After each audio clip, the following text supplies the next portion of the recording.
Good morning to you. Oh, very well this morning, Ger. Start with some big breaking news. Johnny Sexton, among a number of players raising concerns about the proposed World Rugby League, the 12-team tournament, is reportedly a step closer to fruition after teams from the Rugby Championship and Six Nations agreed to join the United States and Japan for a new competition. Each union will reportedly be paid €8.5 million a season for their participation. Early indications are that the competition could commence from November 2020. Speaking through the International Rugby Players Group, the world's top players have warned of serious player welfare and integrity concerns around the proposed competitions. Among their issues are player load challenges from multiple top-level test matches in different countries and time zones in consecutive weeks, increased long-haul travel in short timeframes, a lack of real opportunities for Tier 2 nations to progress because there will be no relegation promotion scenario, increased conflicts between country and club demands, potential impact on Rugby World Cup and Lions tours, and the long-term quality and, crucially, integrity of the international game. Now, Sexton quoted as saying, "While players gave this idea a cautious welcome when we met at the end of last year, it now seems like a commercial deal on the future of the game is being negotiated at a rapid pace with little consideration given to the important points we raised with World Rugby in November. The issue of player loads have never been so topical, however, needs to be properly understood. To suggest that players can play 5 incredibly high-level test matches in consecutive weeks in November is out of touch and shows little understanding of the physical strain this brings." Right. Big story brewing. That statement came out about 2 hours ago from the International Rugby Players Group. Right. So they had a big conference call on Tuesday where they discussed this and all their concerns were raised, and now they've gone public to highlight them because they felt that the issues and concerns they raised with World Rugby at that meeting back in November, where this was at tentative discussion phases, obviously was not taken into consideration in any kind of meaningful way, judging by their statement. I mean, so they've issued have World Rugby confirmed that this is their intention for 2020? No, because it's all very much in the realms of this is the plan they hope to pursue, but there's nothing concrete on it. Okay, so this is almost getting out ahead of that and making sure that you're trying to prevent it from happening straight away. Yeah, it's a preemptive strike, it would seem. Yeah, okay. It's interesting because what is the future for rugby? Is it more international matches or is it more club matches? I'm not sure.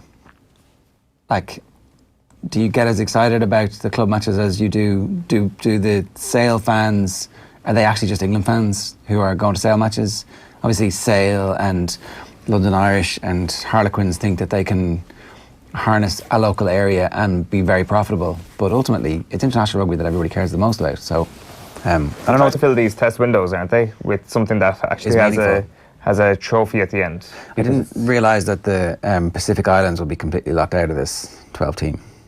Japan and America are in, but you good teams over there that we can pilfer players from and have been doing for 100 years, you can't come in even though you're clearly good enough. With no prospect of coming in as well. I think that's one of the main concerns highlighted by the players group this morning, is that relegation promotion, while it may have been considered at early stages of the conversation, it seems to have disappeared from what is moving closer to being a final proposal in the next few months. Yeah. But the thing is, the Pacific Island market is nowhere near ripe for penetration as Japan and the USA is. It's absolutely different stratosphere, so commercially it makes absolutely no sense to leave Japan and USA out of this. And this is a commercial move. Clearly is a commercial move. From a welfare point of view, it's obviously a bad one if you've got Johnny Sexton saying that this morning. Clearly they look at whatever football have done over the last couple of decades and it's like more matches have led to more money and more popularity. It's a win-win-win, except you're actually talking about a very unique sport here where more playing is actually damaging to each individual player and is actually affecting, like we look at the Premiership at the moment, and clearly more games is affecting some of their players as well. So I'm not sure. I think that if there was a limit on the amount of games that everybody plays and the unions paid pro rata or the majority of the salaries, then that would be fine. Like if everybody agreed that 22 is the optimum number of games, or whatever is agreed, right? Let's pick 22 as a working example, and 8 of those are going to be internationals, and 14 of those are going to be club games, and you can't play any more unless you're signed off by an independent doctor at the end of the season. So it's semi-final, final. You get extra. You're allowed to play extra games. Then something like this could work. So you have an international window, and you're not going to play all 5 games in November. So this isn't an issue. You'll play 3 of those games, and you will work that out with the union and your fitness coach. But so you have much bigger squads of playing international rugby, and those games, at the end of it, the team with the best squad wins. Like, it's not impossible to work something like this out. It's just that they're not doing it. They've The no time interest in frame it. to condense it over 5 weeks seems to be the major concern. Playing a game every week.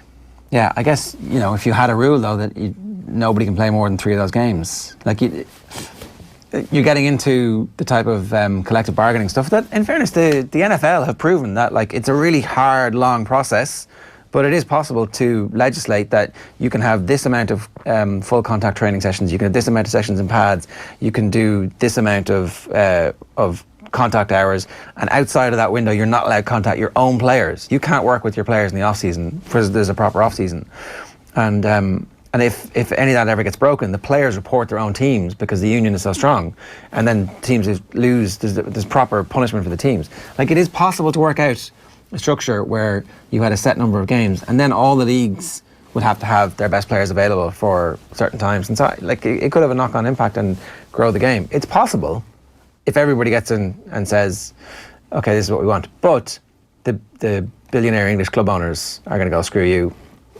we got our way.